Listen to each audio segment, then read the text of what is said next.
The job was too good to be true. I understand that now. The message had popped up in my inbox like 1,000 before it. It sat nestled between a Buy Viagra Online and a Congratulations, you've just win a free iPad email.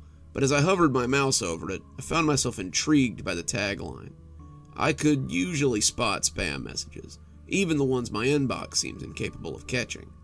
This one, though, something about it caught my eye. The spelling and grammar were on point, and something about it just screamed attention. I moved my cursor over the box and hovered it over the email. Preparing to break the cardinal rule, I read the title one more time. Mazer Inc. seeking subjects for free at-home testing. I clicked it, and a very official-looking email informed me that I had been randomly selected to take part in a clinical trial. The email detailed the parameters for this test, the time frame for the test, and the payment method for completion of the test. The parameters were basically A. Take the required supplement they sent you with breakfast and dinner. B. Sign on and watch a series of videos every day for 2 hours. They would involve color patterns, pictographs, and several other standard mental tests. And C. You wear the required Mazer Inc. monitor device while I slept so they could monitor my brain activity and the effects of the supplement. For the price they were quoting, it sounded like a great job. I'd have been a fool not to look into it. I looked the company up online first. It's pretty easy to see which companies are scams these days and which are legit. Mazer Inc. was a publicly traded company, and they did a lot of business in pharmaceuticals and healthcare. They had a few squibs in the news about questionable business practices, but who didn't these days? At the end of the day, they looked on the level, so I applied to their email, thinking I'd never hear back from them again. The return email came a few hours later, thanking me for agreeing to the trial and saying they would ship out my initial package and my initial payment the same day. 3 days later, there was a brown cardboard box on my front doorstep from Mazer Inc., the logo stamped prominently across the side of the box. I hadn't expected it so soon, but the extra money was a nice bonus. Most of my work has been from home these days, and the little bit of it that I was getting was barely keeping the lights on and the rent paid. COVID was still making working in an office difficult, and in these troubled times, every little bit helped. I opened the box and found 8 bottles of something called Neuro Boost. They came in standard 120 capsule bottles and looked perfectly normal, just like something you'd buy at CVS. The monitor turned out to be something similar to an Apple Watch. It had a shiny black band and a smart little face that displayed heart rate, blood pressure, and other general health statistics. I slipped it on, but was confused when I didn't see anywhere to charge it. I shrugged, figuring maybe the internal batteries would last a while. There was also a check stapled to a set of instructions telling me how to get onto the Mazer Inc. website so that I could take my daily mandatory testing. For the amount they were paying, it seemed like a pretty sweet deal if all I had to do was watch a few videos and take some pills and watch the movies for 2 hours a day. When I got up the next morning, there was a bright display on the front of the watch reminding me to take my pills and do my training. So I got up and made some breakfast, took my pills, and got ready for my day. The pills were oily and gave me some fairly rancid burps, but they weren't too bad. When the watch reminded me at noon that I needed to take my training for the day, I sat down at my computer and got to it. The videos were mostly a series of color patterns, flashing in quick succession, as well as a series of brain games that had me doing math or solving puzzles. I guess the pills were supposed to boost my cognitive functions, and I wanted to see if it had affected my scores on the games as badly as the text did. If it did, I couldn't tell. And after my mandatory 2 hours, I closed it up and opened my work folder to see if there was anything new from the office. For the next couple of weeks, everything was fine. I took my pills twice a day, did my mandatory testing, and wore my armband religiously. I found that I liked having it on after a while.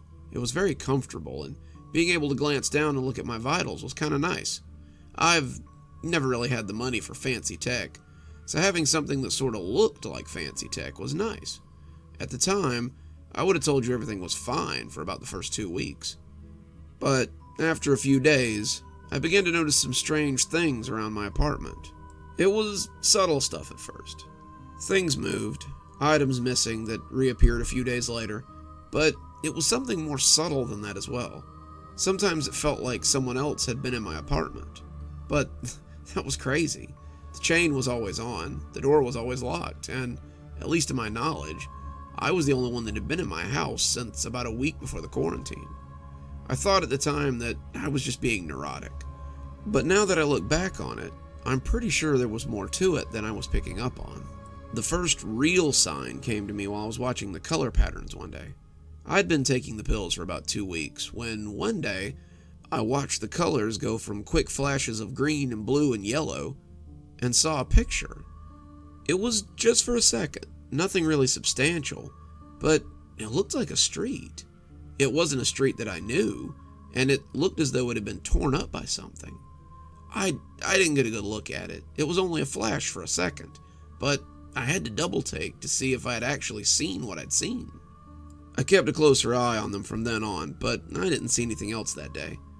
The program moved on to math problems a few seconds later, but I never quite forgot about that picture for the rest of the day. That's probably why I remembered it later. I was scrolling through Facebook later, just getting ready to drop off, kind of checking it over without really reading anything, when a friend's post jumped out at me. He was ex-military and he was talking about an attack in Kabul that day, talking about how the military needed to do more or something, when the same street appeared in his picture. It had been the site of a bombing, and the street was destroyed, just as I'd seen it earlier. I sat dry-mouthed for a minute, just mulling it over in my head. The longer I did, the more I kind of began to make excuses for it. It was very strange, but I eventually chalked it up to similarities. I hadn't actually seen that particular street. I was just seeing it now and associating it with what I'd seen earlier. There was no way I had seen the site of an attack before it had even happened. It just wasn't the sort of thing that normal people did. I turned my phone off and rolled over, going to sleep as I told myself it had never come up again.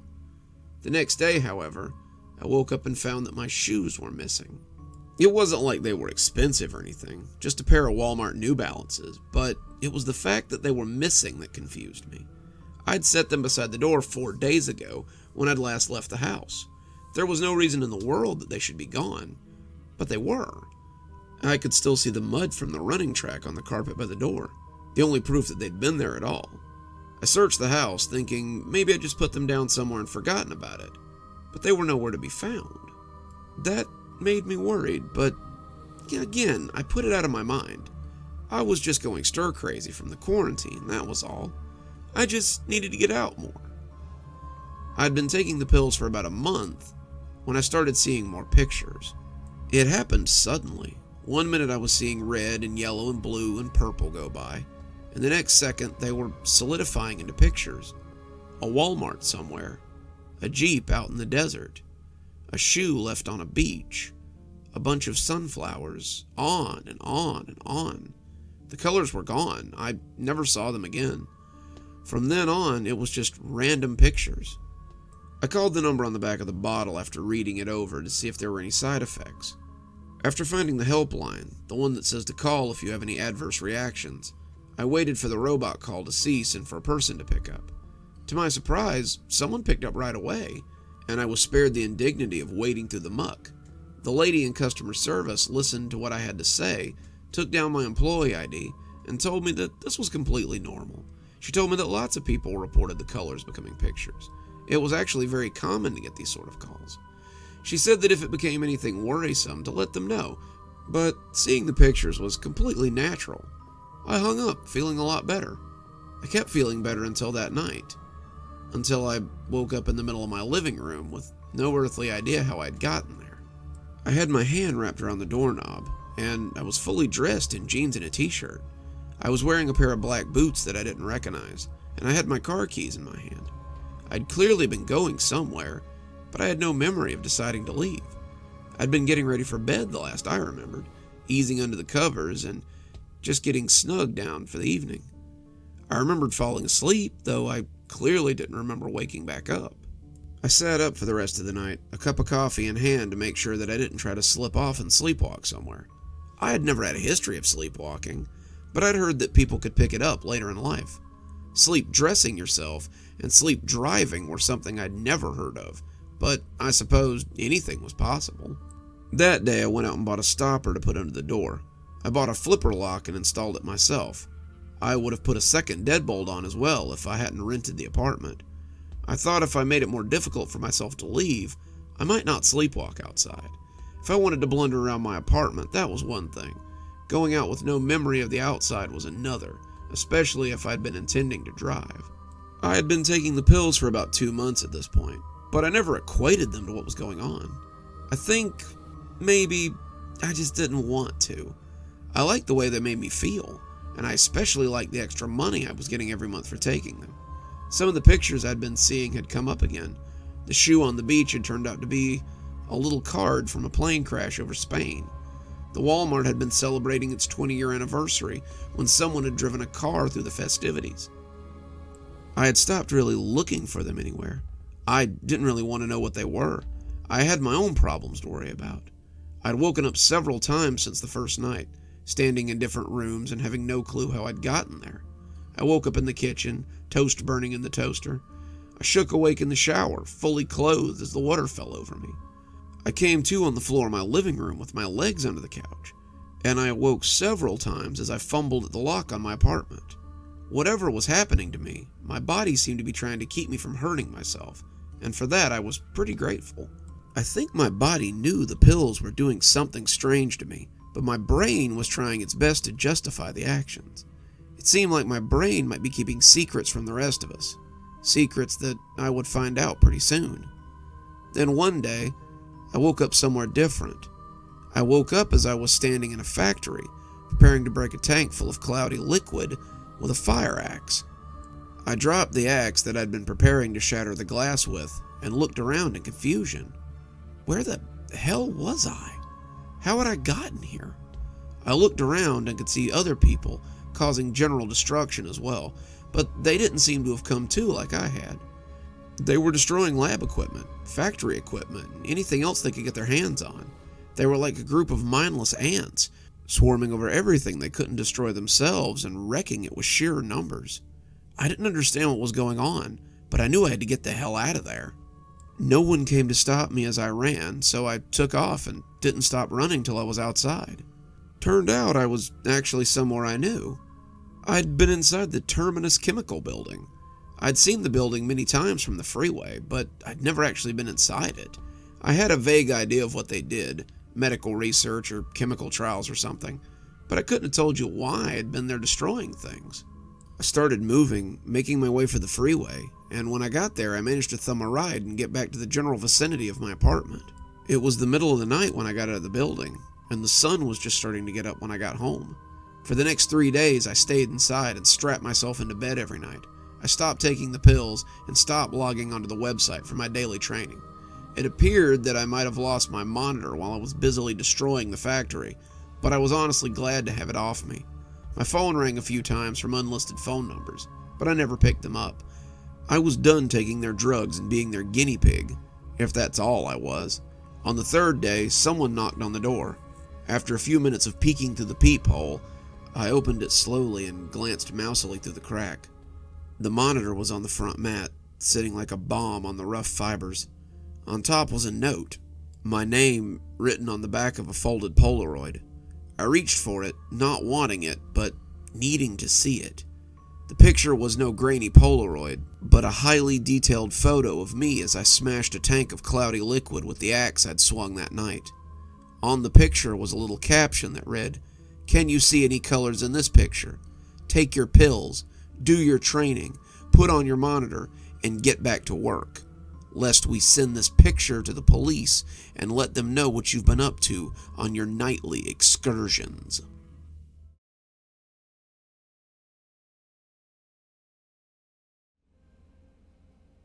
When the box arrived, Emily was thrilled.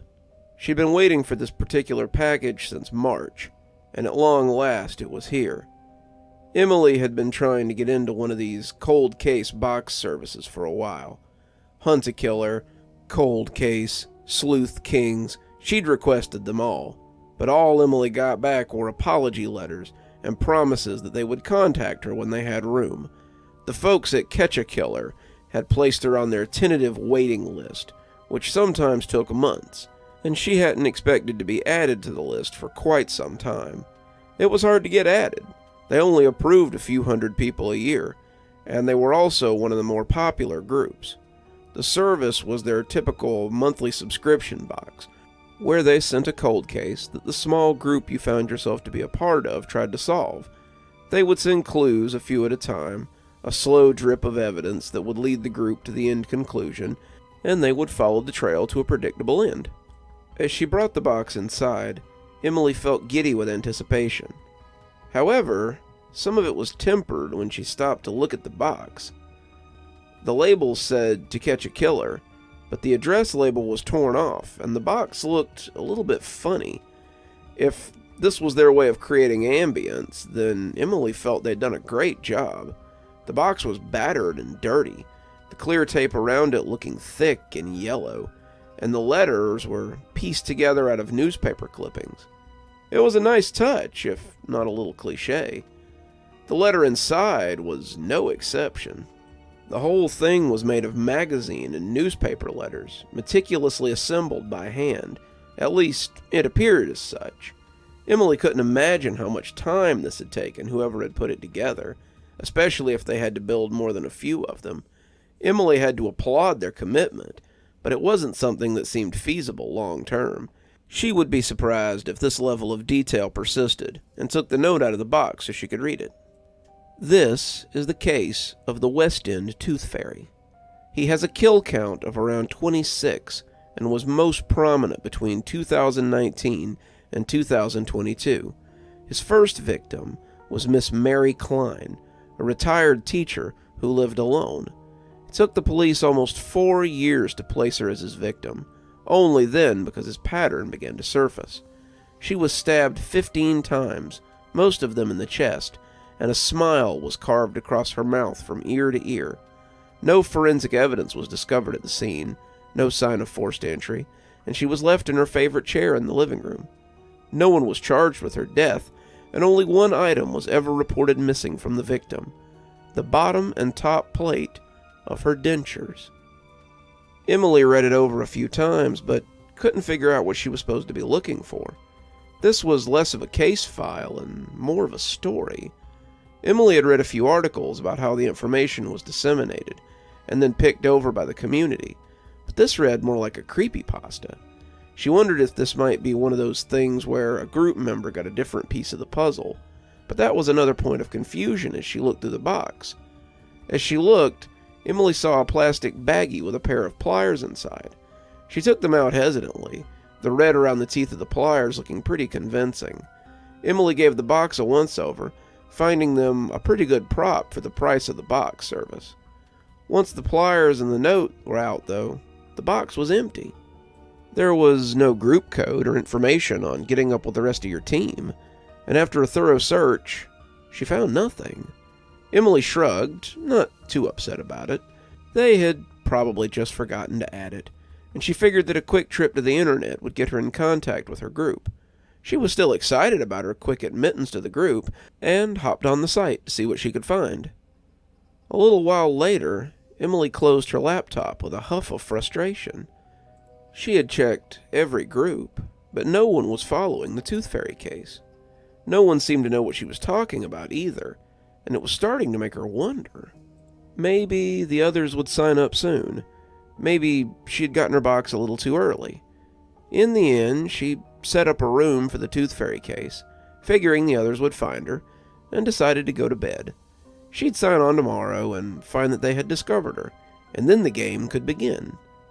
Instead, she woke up to find another dodgy package on her front porch, and only a few messages in the room she had started, none of them helpful. The people who had found the room appeared to have used her post as an excuse to belittle her. The 3 or 4 users who had left comments were quick to remark that the Tooth Fairy case was little more than an urban legend, not likely to be something Catch a Killer would tackle. They made fun of her for even suggesting that they received a case file on this one, and decided that she must be trolling. Today's box looked like it had gotten wet, and the cardboard was dark and distorted. Emily huffed and deleted their comments, setting the box on the table as she cleared her own inbox. This was what she got for asking for help on the internet. Most of these people were just shut-ins with little more to do than bother her, and she knew she shouldn't take it personally. Even so, Emily reflected that it was frustrating that none of the others who'd received the case files had hopped in to share information. As she sat grumbling at the computer screen, she found her eyes straying to the box and finally decided to open it. The material felt as damp as she'd expected, but that only added to the mystery. It hadn't rained last night, or for the last few days, and she couldn't believe that anyone would have delivered a package in such condition. And why was it here so early? It was near noon, but the mail didn't usually run until 2 or 3 in the afternoon. The box had been waiting for her when she opened the door, leading her to believe that it had been dropped off much earlier. Inside the box was another of those strange notes, the letter made of magazine clippings, and an envelope that she thought might contain pictures. His next victims were the Hughes children, Mary, Shelley, and Clark, ages 12, 10, and 8, respectively. Coming in through the window in their bedroom, he tied them up and made them watch as he stabbed them to death from oldest to youngest. Each of them was stabbed 20 to 30 times. Their parents found them the next morning, both having slept through the night as their children died mere feet away.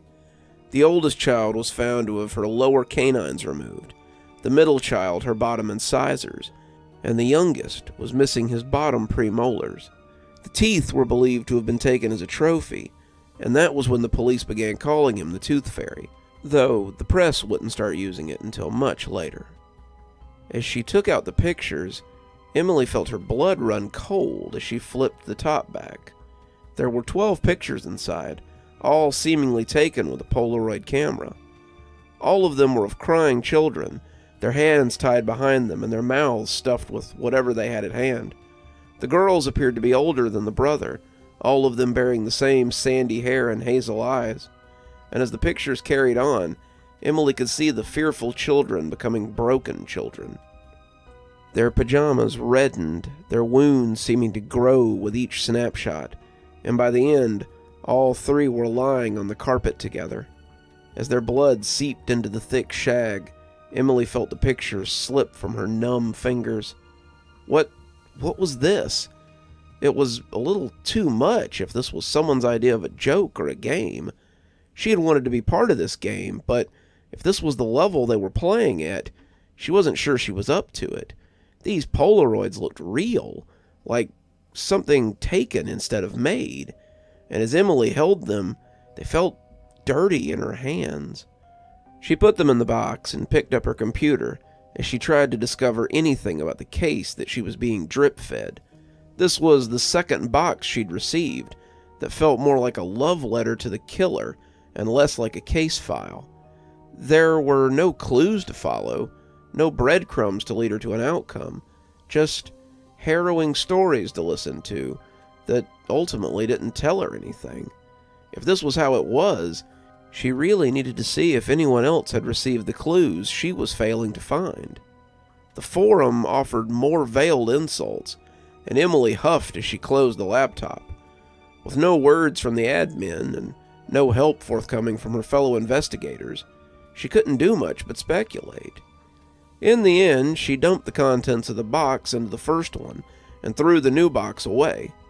When her eyes kept darting over to it as it sat on the top layer of the garbage can, she pulled it out and took it to the outside garbage. She couldn't stand the way it seemed to be watching her, and as she came back up the front steps of the porch, she stopped in her tracks as she saw the last thing she expected to see. Another cardboard box, covered in old yellow tape, was on her welcome mat, sitting like a steaming pile of fresh foreboding. Emily looked around, suddenly not feeling so safe standing in front of her own house. How had she missed it?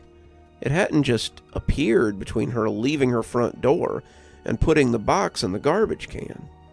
It had taken a matter of minutes, 2 or 3 at the most, and someone would have had to place the box quickly and quietly in order to get it here in the interim. Someone like a serial killer who stole people's teeth and kept them as trophies. Emily shook the thought off and reached down to pick up the box. She must have just missed it on the way out, must have stepped right over it. But that didn't stop her from locking the deadbolt and throwing the chain across the door. She took the box to the dining room table, but it would be quite a while before she found the courage to open it. She looked at it as she cleaned her house, returning to it a few times throughout the day. She didn't want to open it, was honestly afraid of what might be in it, but it still hung over her like an omen. As fearful as she was, it was a very tantalizing mystery, and Emily loved a good mystery. As the sun went down and the shadows grew tall in her living room, Emily was helpless to stop herself from ripping off the tape. The box had the same wet, warped look the other one had borne, and as the tape came off, Emily was greeted by yet another handmade note and a long metal tool that made her grit her teeth. It was an ice pick, and someone had clearly used it roughly. The end was dented, the metal flowering up around the point of impact.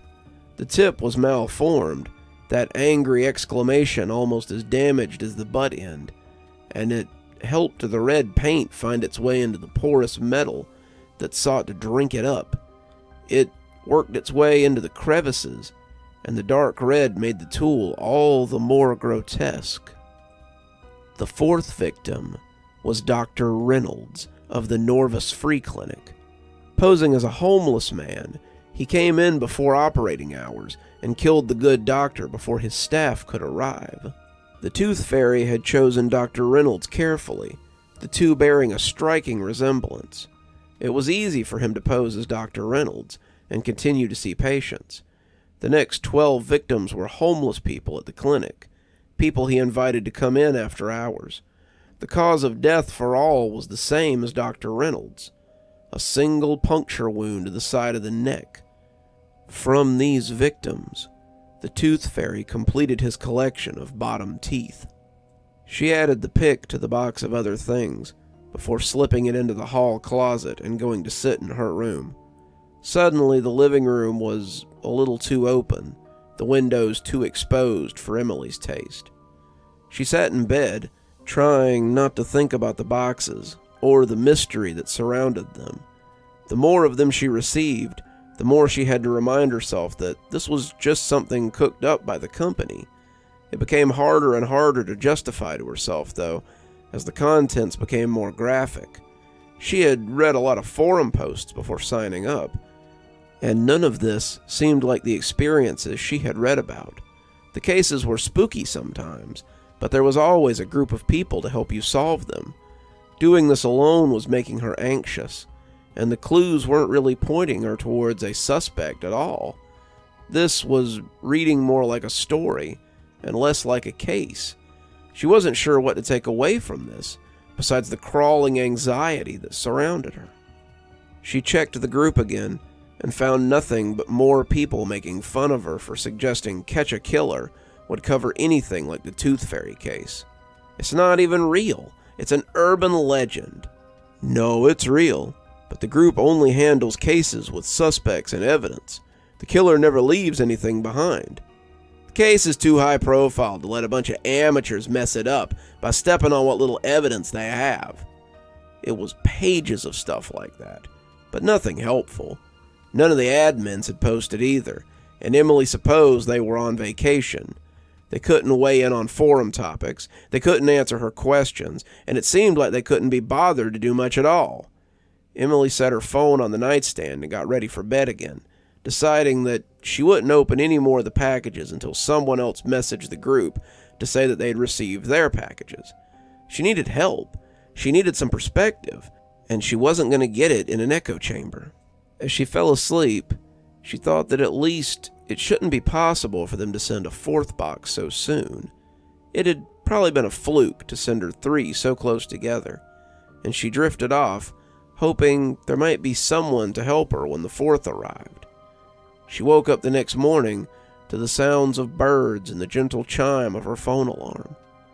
Emily felt a little better in the light of day, the megrims of the night before lost with the dawn filling her living room. She booted up her computer, intending to get some work done today before her boss called and complained about her lack of progress lately. First, however, she wanted breakfast. As the eggs and bacon sizzled in the pan, Emily felt all the anxiety of the night before dribbling away. She had made too much out of all this. She always psyched herself up so much over these things. Between the quarantine and working from home, she'd had too much time to mull over these dark corners. It might be time to get some of this under control. Maybe the box service was a little too much. She should cancel it and try again some other time. She had taken her phone out to do just that, her breakfast balanced on top of a cup of coffee, when something caught her eye in the peripheral. She was standing in the foyer, heading for the little office that she'd set up in the living room, when the spot found its way into her peripheral. She imagined that she could hear the tendons in her neck creaking as she turned her head to see if her fears were correct, and felt the plate wobble as the coffee shook in her hand. It couldn't be. It was 7 a.m. The mail hadn't even thought about running yet. The package was sitting on the front porch, the center of her welcome mat, leering at her through the glass of the front door. She stood there for a count of 30, her mind whirling at the sight of the large brown box. But in the end, she didn't drop her food or dissolve into a puddle of terror. She turned away from the door and went to her desk. If she meant to continue buying box services, eggs, coffee, or paying the mortgage on her house, she needed to do some work. As she got to her tasks for the day, Emily found that her eyes just wouldn't stay off the package on the stoop. She couldn't see it from her desk. There was a wall in the way. But the mirror in the foyer gave her a perfect view of the front door. She had placed it there to see people when they came up, but now what appeared less than convenient. She tried to keep her mind on medical coding, but it was difficult with the non-existent eyes of the package on her. Her mind itched to see what was inside, little as she wanted to. It would be another horror show, she was certain, and it would be for her alone, since no one else seemed to be sharing it with her. Around 11, Emily finally sighed in frustration and pushed the keyboard away. She had done almost nothing in the 4 hours that she'd been working, and the sooner she got the package out of her mind, the better.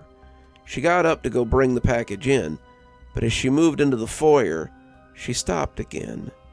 There was a second package, sitting in the shadow of the first. She stared at it, her mind reeling as she pondered how it had gotten there. She'd had a perfect view of the door. There was no way that anyone could have snuck up and delivered a package in broad daylight without her seeing them. She stepped towards the door, feeling the tug of curiosity, but stopped as she saw the obvious answer. The second box was a little smaller than the other one. In her apprehension at the sight of the box, she had just overlooked the second one. That was it, just a failure to notice. The thought made her feel secure enough to turn away from the door and go make some lunch. She was coming back with her sandwich and a fresh cup of coffee when she looked again and saw a third box perched on top of the first. She'd been thinking that she might be able to get some work done, but seeing that third box, that dark brown cardboard monstrosity, she began to doubt the web of excuses that she had crafted. If they could sneak in a third box, they could have easily slipped in the second. If it hadn't been there, they had slipped in while she wasn't looking and delivered it without a sound. She returned to her computer long enough to find the contact information to catch a killer and called their customer service line. This was getting out of hand, and if no one was going to return her messages, then she'd just go to the source. Mazer Incorporated, this is Janet speaking. How may I direct your call? Emily wet her lips, not expecting such a quick response. She plowed on before the anger could cool, though. Yes, I'm trying to reach someone with Catch-A-Killer box service. This was the number they had listed online, and I... But the bubbly woman on the other end cut her off. Of course, 1 moment, please. 30 seconds of canned music later, and another far too happy young woman picked up the phone and asked Emily how she could help her. Yeah, I recently signed up for your service, but I think something's wrong. I've received at least 6 packages in the last 3 days, and it's always at random times. I can't seem to find anyone online that's part of the same group as me, and I think I'm getting parts of cases that require other parts to solve. The level of detail is really impressive on the boxes, but the volume is a little creepy. I think I'd either like to be put in another group or just cancel the service altogether, please." The woman and I seed through the whole conversation, and the background sound of keys clacking made Emily grit her teeth. "I'm terribly sorry you're dissatisfied with our service, ma'am. You can absolutely have a refund, and I'll cancel your service. Feel free to keep the materials you've already received for your trouble. Do you know which case file you're assigned to?" "It's the Tooth Fairy case." The clicking abruptly stopped. "You must be mistaken, ma'am. That's not a case we offer at this time. Not one we plan to offer in the future, either." Emily had been pacing, but stopped as the woman's words fell on her like a piano. "That's the information I've been getting in the mail. All the boxes contain these little handmade letters and pictures and descriptions of murders." "Let me get your information, ma'am. I'll see what group we have you assigned to." Emily gave her the info she'd filled in on the website, and after a few minutes of clicking, she could swear she heard the woman's teeth grinding together. "I'm sorry, ma'am, but you aren't on our client list. You're on our tentative approval list, but we haven't taken your payment for the current cycle of case files." Emily stopped in the foyer, glancing fitfully out the front door as she tried to make sense of all of this.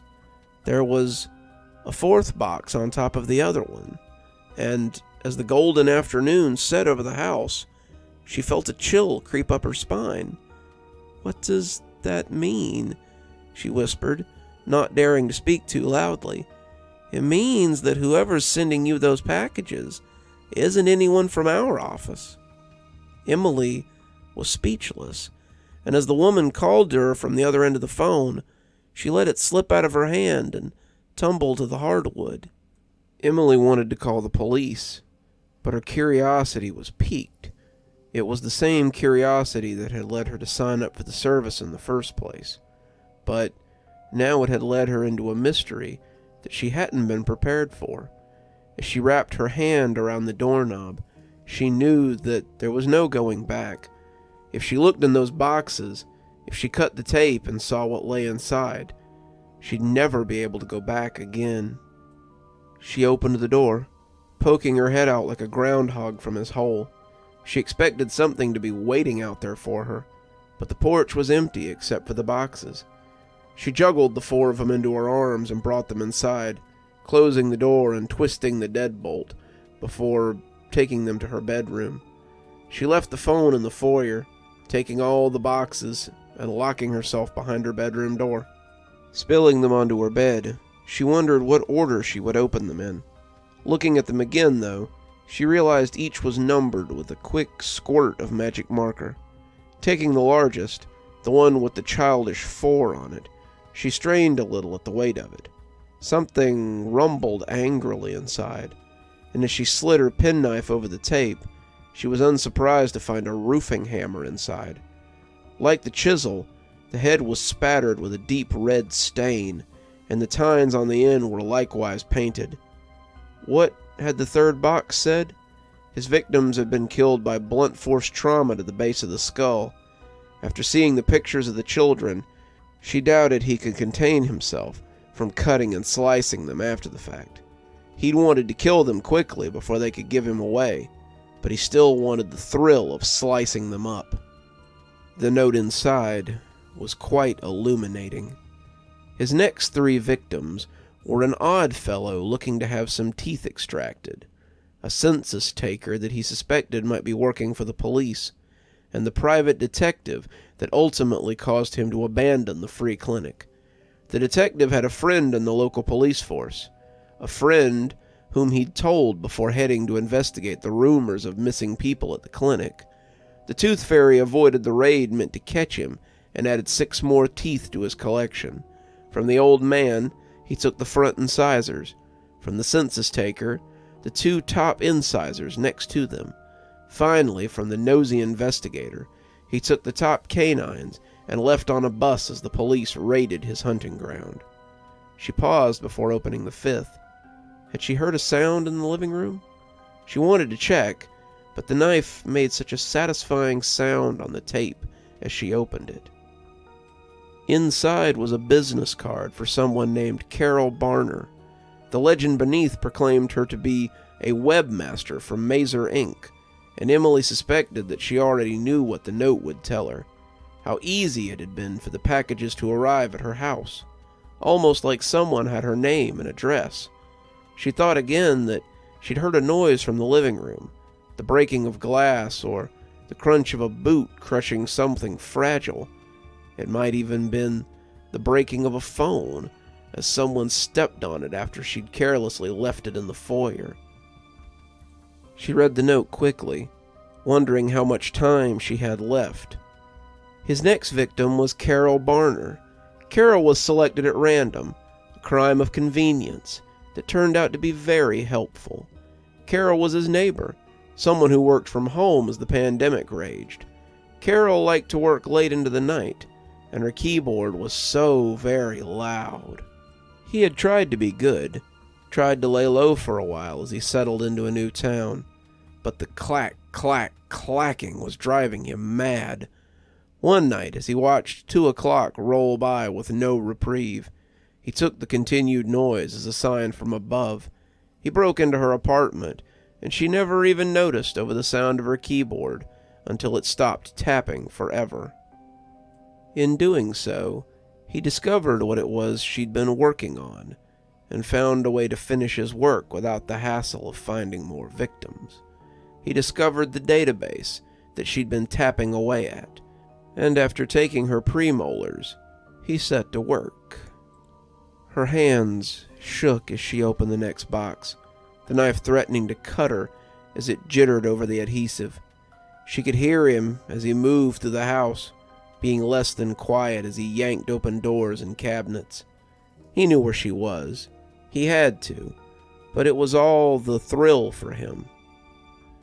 He wanted her good and scared before he went about his business, and Emily had to still her hands as she read the note that lay atop the flyer for Catch a Killer.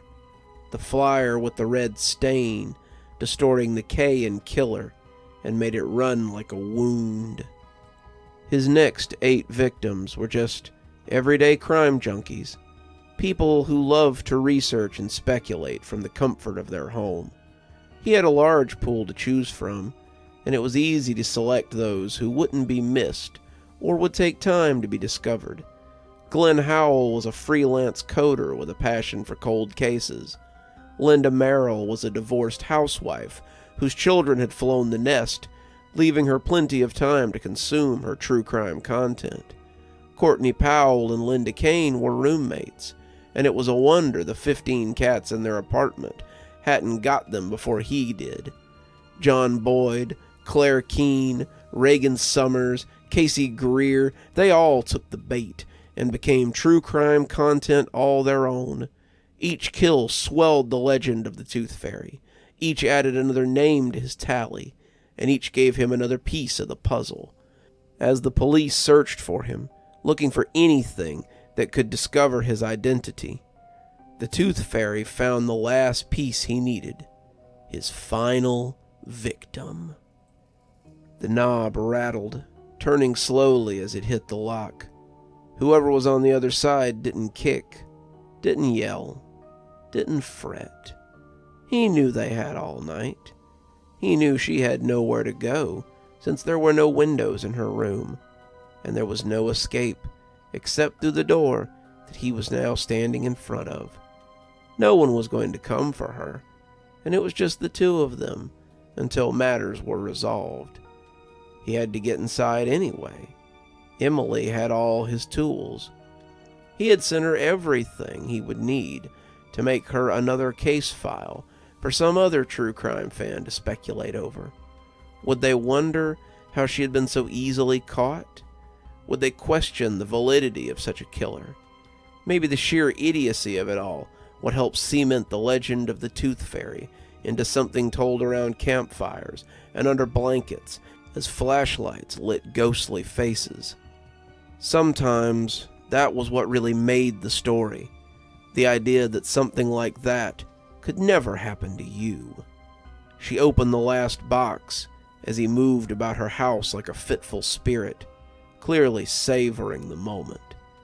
When she took the letter out, she yelped in surprise and let it fall to the floor. The last grisly totem fell to the carpet, clicking merrily as Emily watched it. It all made sense now. The name, the trophies, the order of the theft. He had needed them, needed to complete his masterpiece. He had to have a complete set, otherwise it wouldn't look right. She tore her eyes away from the grim spectacle and looked at the letter that was likely to tell her of his last victim. A victim she knew all too well. His last victim was Emily Colney. Emily fancied herself a true crime enthusiast. She petitioned multiple services since the beginning of the pandemic, but was never invited to join their groups. She wrote all of them in her application to catch a killer. And when it pinged on the database, the Tooth Fairy decided to make her dream come true and give her the true crime experience of a lifetime. Emily Colney, the perpetual shut-in on Hawthorne Street, would have the distinction of being the Tooth Fairy's last victim. After her, he would break his pattern and thus become harder to link to the crimes that would come after her. So thank you, Emily. Thank you for helping me complete my masterpiece. The door shuddered, and Emily dropped the note. It fluttered down to land on the grisly trophy on the floor, and she was forced to put her hand far too close to it as she picked up the note. It was a mishmash, a golem, a creation of love and hate, and it hurt her to look at. It seemed that Mary's denture plates had been put to good use, and the teeth within them were as different as they were misshapen. He had lovingly set them into the plastic, and they looked like an animal trap, just waiting to bite. The false teeth were missing only one set, and as the door splintered, Emily grabbed the hammer she'd received the day before and held it at the ready. A hand slipped through the hole in the door, grasping the lock with a smooth and practiced twist as he opened the door and let himself in. She saw him then, rising to his full height as he filled her doorway like a ghoul in a cast-off coat. He was massive, his head looking grotesquely small as it peeked down from between his huge shoulders. She felt the hammer slip from her hand as the smell of him wafted over her, the aroma of dirt, campfires, old chemicals, and ancient blood. She didn't start screaming until he smiled at her, his spitty, toothless mouth revealing empty gums waiting for what lay on the floor between them, gums waiting for Emily to complete their reward for years of patience.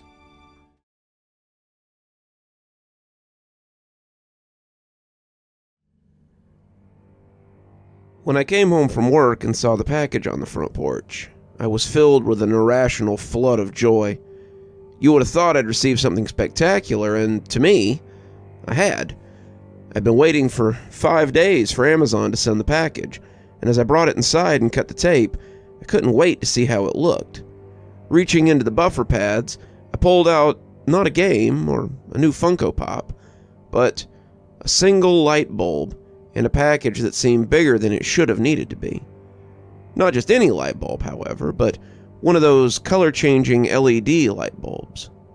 I'd seen them on TikTok and thought they looked cool. They would go through a whole spectrum of colors thanks to the little remote they came with, and I thought the whole operation looked very soothing. I like to watch people lay in bed as the colors shifted, and I thought it might help with my recent mood. I'd been experiencing some heavy seasonal depression lately, and the inclusion of some colored lights might be just what I was missing.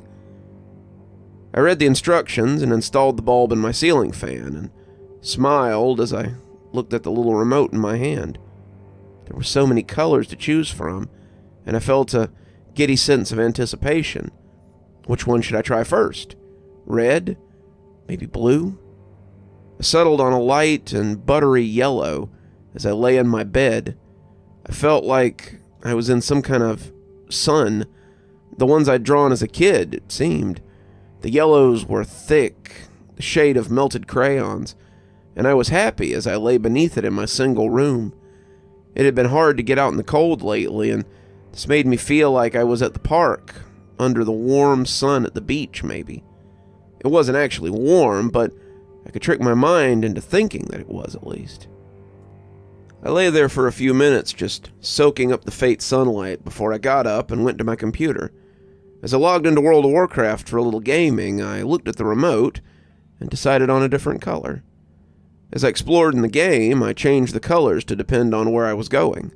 The rusty red of Orgrimmar, the deep green of Stranglethorn, the light blue of the Undercity, back to the sunny yellow for the Barrens, and so on and so on. The bulb had a color for every occasion, it seemed, and I really enjoyed playing with it as the evening progressed. I fell asleep that night under the soft, dark blue of a night sky, and I slept better than I had in a long time. In my downtime the following week, I found myself playing with the light, trying out the different colors. I discovered a button for mixing colors and found myself making color combinations that turned my room into all kinds of different shades. I found I liked a few of them. The blue and green combination reminded me of the undersea videos I'd seen on Discovery Channel when I was a kid. There was a red and yellow of the deep desert, the purple-blue of icy peaks, and I found myself lying in bed some evenings after work and just trying different combinations. I fell asleep on Thursday night, the soft blue and deep purple making me think of glaciers, and woke up to a nightmare.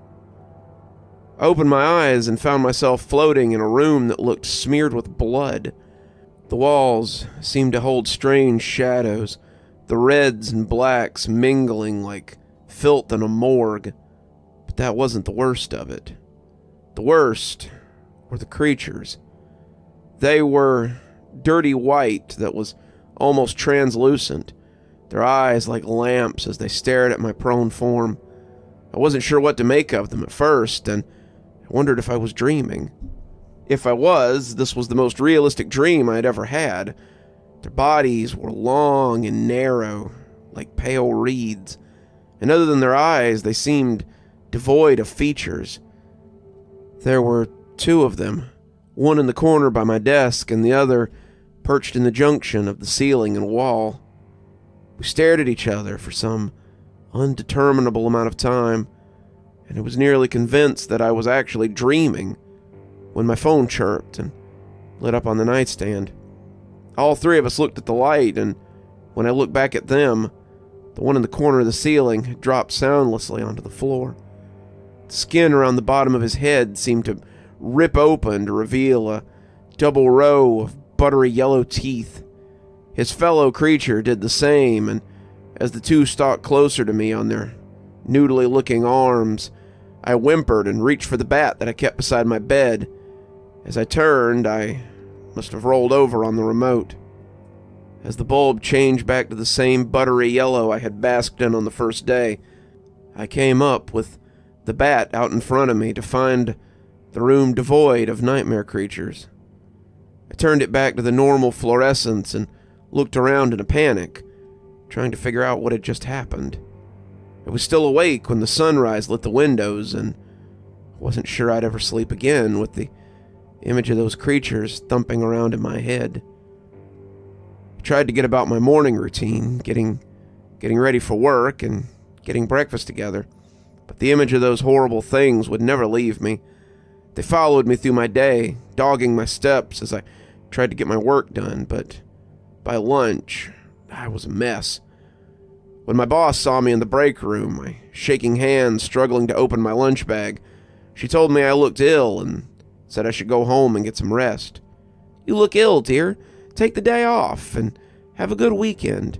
We'll see you Monday." I told her that wasn't necessary, but she insisted.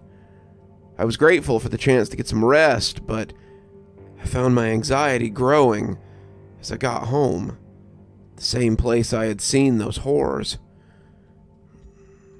I checked the corners where I had seen them, hoping to find some sign that it had just been a dream, and I was rewarded with nothing. There were no marks on the eggshell white walls, no signs of claws or dirt from the filthy skin of the creatures, but it did little to soothe me. Sign or not, I knew I hadn't been dreaming, and that meant that these things had to be real. The idea that I couldn't see them, that they only existed in the dark, was even more terrifying. But despite my fears, the need to find out what they were and how they had disappeared without any sign just wouldn't leave me. I started by just turning off the lights, but I didn't think that would do much good. I'd woken up in the dark plenty of times, and I'd never seen anything like those creatures. No, I thought, it had to have something to do with that light that I had seen covering the walls.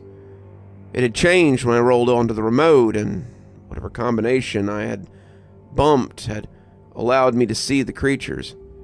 I knew about things that you couldn't see with the naked eye, things that were too small or hard to see outside the right color spectrum, and I wondered if these creatures were like that. More importantly, if I could only see them in that spectrum, then was it a two-way street? Could they only see me when that spectrum was on? Might explain why they didn't attack me otherwise. I didn't want to see them. The thought of looking at them terrified me, but I was curious as well. The thought of them followed me as surely as the creatures might, and I needed to be sure of what they were. I was no scientist, not by a long shot, but my desire for answers was greater than my self-preservation in this case. I started playing with different color combinations on the remote, my bat always at the ready. Before you ask, I tried red and black, but it gave me something like a desert cave more than anything. The remote was small, but if you held the buttons, the colors would change further. They would get darker or lighter. They might even change depth and perception, and the combinations really were vast. My computer sat untouched that weekend, my books and TV left to catch dust, and by Sunday, I was a mess. Hadn't slept much that weekend. Every time I closed my eyes, all I could see were the faces of the monsters that stalked me, and my rest was pretty thin. When someone knocked on my door, I jumped and looked around fitfully. I peeked down the hallway as someone knocked again, and when Debbie called my name, I realized it wasn't the monsters trying to trick me out of my little cocoon. I didn't even realize I wasn't dressed for company until I made it to the door. I was in clothes that my mother would have called grubs, and my hair was loose and unwashed. I likely smelled. I hadn't showered since Friday morning, and was extremely self-conscious as I opened the door to my apartment. Debbie smiled, bundled up against the cold, and when she saw the state of me, she came right in and asked what was wrong. "Wendy said you had been sent home on Friday with some kind of illness, and I see why now. You look terrible. It's not the COVID, is it?" she said, pulling her scarf up over her nose and mouth. "No, I'm not actually sick," I admitted. "Then what's going on? Have you been sleeping okay? Here." She took egg drop soup out of a bag and set it on the couch. "I brought you your favorite sick soup to help you get past this." I smiled, realizing that I hadn't eaten since the night before, when that delicious steam hit my nose. Bless her. Debbie was a true friend. As we sat, Debbie had brought dumplings to go along with the soup. I told her about the weird creatures that I had seen. Unlike me, Debbie looked excited at the prospect of seeing something different. Debbie was into things like ghost hunting and cryptids, and she loved the idea of actually getting to see one. "Oh my gosh, you gotta let me help. Come on, we'll have a picnic in your room. If this is making you sick, I want to help you see it through." I was glad for her help, but I didn't want to get her caught up in the same crap I was likely getting caught up in. Debbie was my best friend, and the thought of the creature getting her too, all thanks to my damn curiosity, was something I would rather avoid. Debbie, however, was not taking no for an answer. We took the food to my room, and I showed her the remote and the bulb. Debbie scratched her chin as she looked at the buttons, asking if I was sure it was red and black, as she started working through the settings. When I woke up, it was definitely red and black, but it was different. It was greasy looking, ethereal, not quite real. It was like a dream. That's why it took me so long to realize I was awake. Debbie started changing the colors in quick succession, the colors dancing as they went through the spectrum. I was afraid she would burn it out, the colors changing too quickly for my liking, but she just shook her head at me. She said it was fine, they were meant to sustain these kinds of things, and it would speed it up if she just kept flipping through. So, we sat there, eating and flipping the lights at an almost nauseating pace for the next few hours. The sun went down and the moon came up, and as I lay on the bed and played on my phone, I realized it was almost midnight suddenly. I had to go back to work the next day, and I told Debbie I needed to get to bed. "Look, I appreciate your help, but I've got to be up early in the morning." Just a little more," Debbie said, the lights still dancing by. I know I can do it." I rolled over and shook my head, reaching for the remote. "Look, I appreciate your help, but I just don't think it can be done." She moved a little away, still flipping through the colors as I reached, and as I came off the bed, she scuttled a little further back. "Come on, just a little longer. You can be a little tired tomorrow in exchange for a good night's sleep, right?" "No, Debbie, I'm tired. I need to..." I grabbed the remote, Debbie pulling back, and that's when it fell over us. I don't know how, but we were both suddenly enveloped in the aura of dirty red and black light. The walls oozed like fresh blood. The dark hung around them like smog, and I was suddenly aware that we weren't alone. There were more than two this time, their numbers nearly a dozen, as they clung to the walls and the ceiling, like grisly insects. Debbie's mouth hung open, her scream stuck midway up her throat, and I realized this had likely not been what she was expecting. As their mouths split their faces, their teeth huge, my hand shook and my stomach dropped. They fell on us then, and I rolled under the bed without thinking. Debbie's scream came out, loud and strong, and I pulled my knees to my chest as I tried to think about what to do. They were killing her. They were killing my best friend, and the only thing I could think of was changing the lights back. It had worked the first time. Maybe it would work now. I looked around, finding the remote on the ground, but as I reached for it, I saw the giant yellow eyes find me. One of those noodly arms came reaching for me, and as my fingers found the plastic face, I pushed the first button I could find and snatched it away from the sharp teeth of the creature.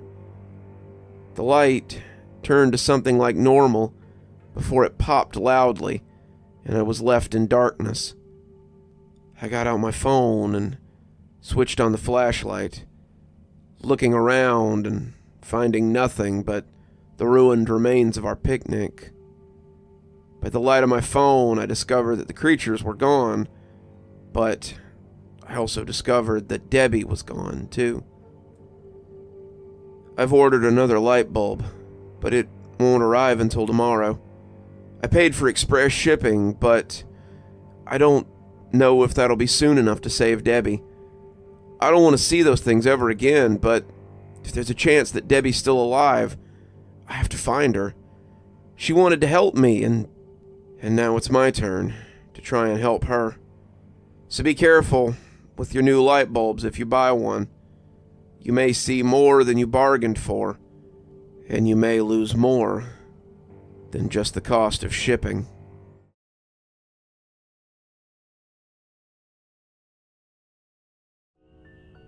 I inherited my parents' old house about a year ago.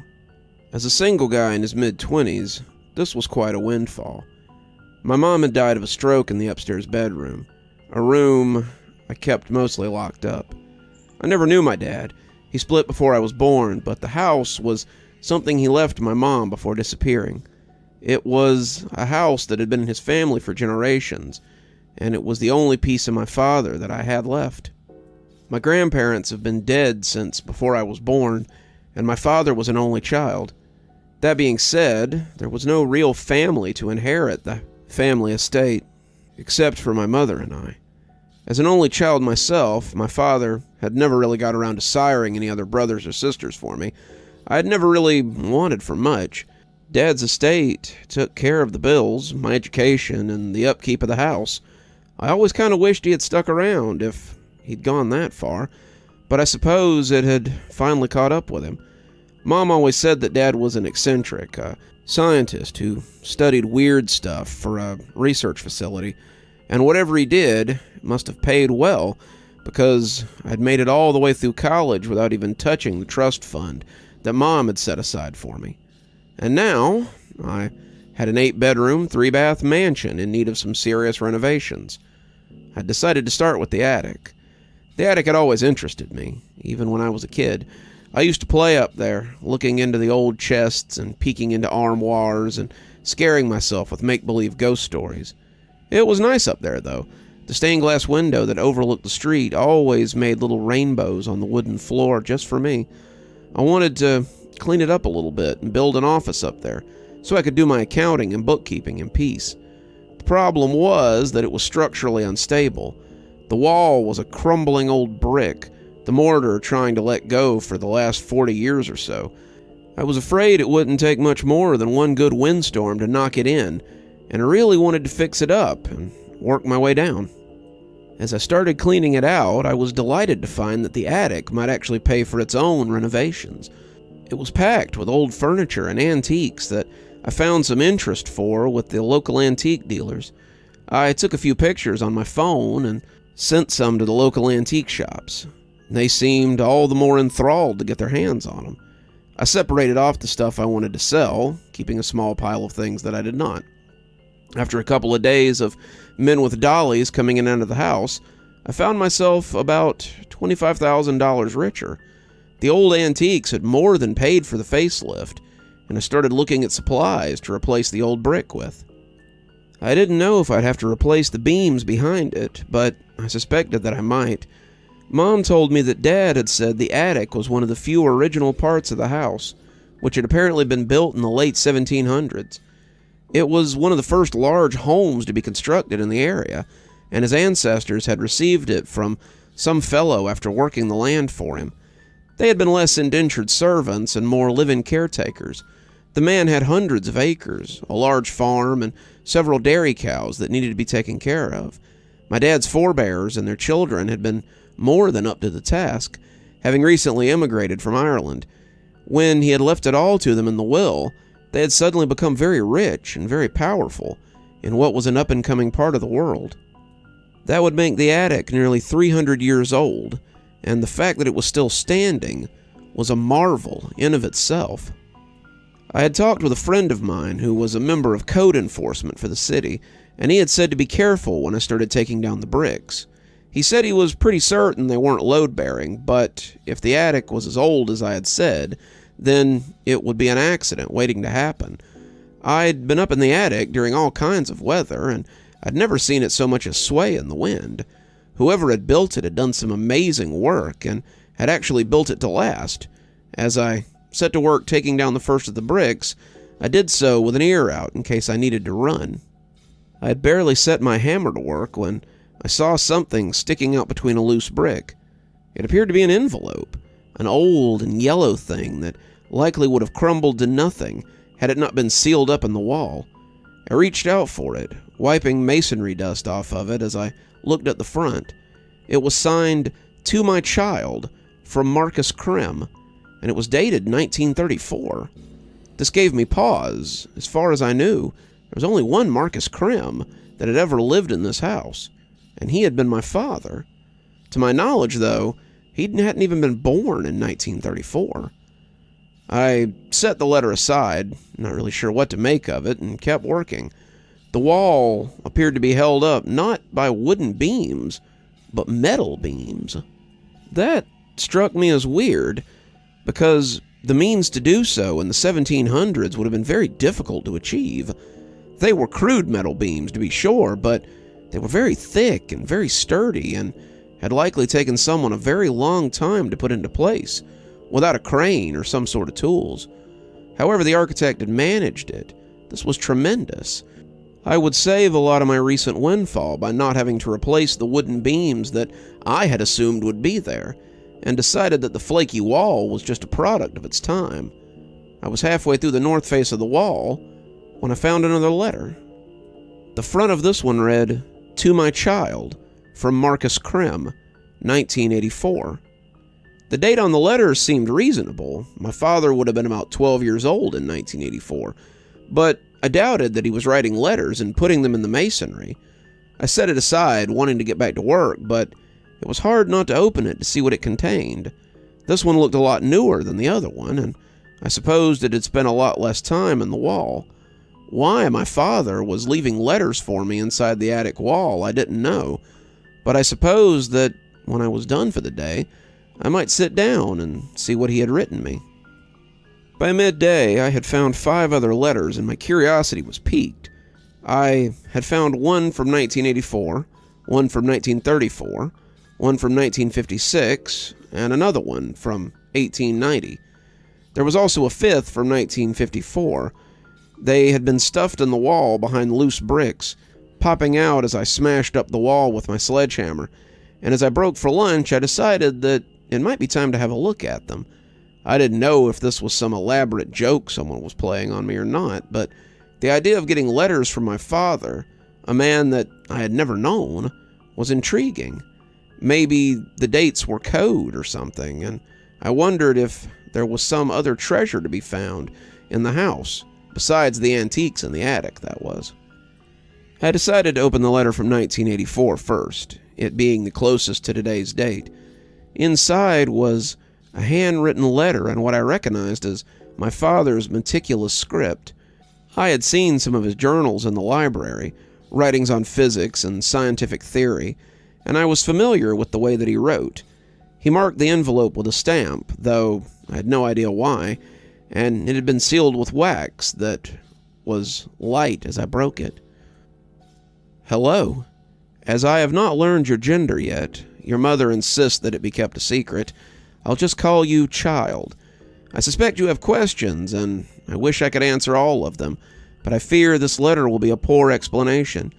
Your mother may have told you that I was involved with an organization studying scientific principles. One of the principles they were interested in was time travel. It wasn't something I believed in, but I was willing to take their money and study their theories. I thought the concept was so much hogwash, but as we began to make breakthroughs, I had to admit that there was merit to it. I began to get excited, thinking we might actually break the secret of passing backwards and forwards in time.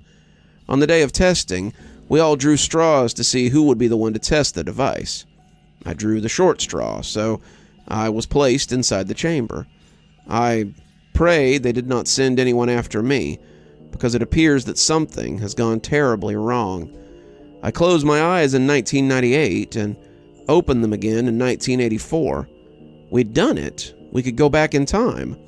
But there was a problem. I had no way to return, and it appeared that my means of time travel was unstable. I arrived in December 1984, but 3 days later I was in September 1984. I was jumping backwards in time, little hops at first, but I suspected they might become progressively stronger as time went on. I don't know how to contact you, or if you'll ever find this letter, but I know the house has existed for at least 200 years. If I leave a letter in the attic, somewhere it's not likely to be stumbled across until someone is looking for something else, maybe you'll find it, and you'll know that I didn't abandon you and your mother. You'll know what actually happened. I'm going to break into your grandparents' house tonight and hide this in the attic. I remember that tonight was when they left me at my sitter's house, and went out to see a late movie, so there should be more than enough time to get in and leave the letter in the wall of the attic. I hope it finds you well, and I hope that you are well. Sincerely, Marcus Krem. I was speechless for a moment, not sure what to make of it. Was this real? I'd known my father was a little eccentric. Mother said he towed the line between genius and crazy, but this was out there. Had my father been playing some elaborate joke before he left?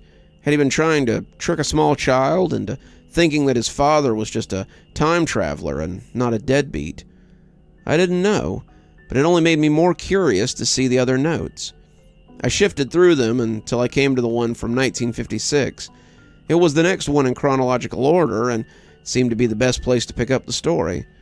I opened it with a finger, wincing as the old paper sliced me a little, but I sucked at the paper cut as I spilled the paper onto the old desk. A few drops pattered onto the blotter, but the letter was spared, and as I sucked at it, I read what I had written there. Child, I've spent the last week shifting backwards every few days. Sometimes I would stay in a spot for days, sometimes it was seconds, but it seems I'm destined to live my life backwards. I always seem to stay in the same town, the town I grew up in, and it's odd to watch the town slowly grow younger, opening your eyes to see the town shrinking, a building at a time.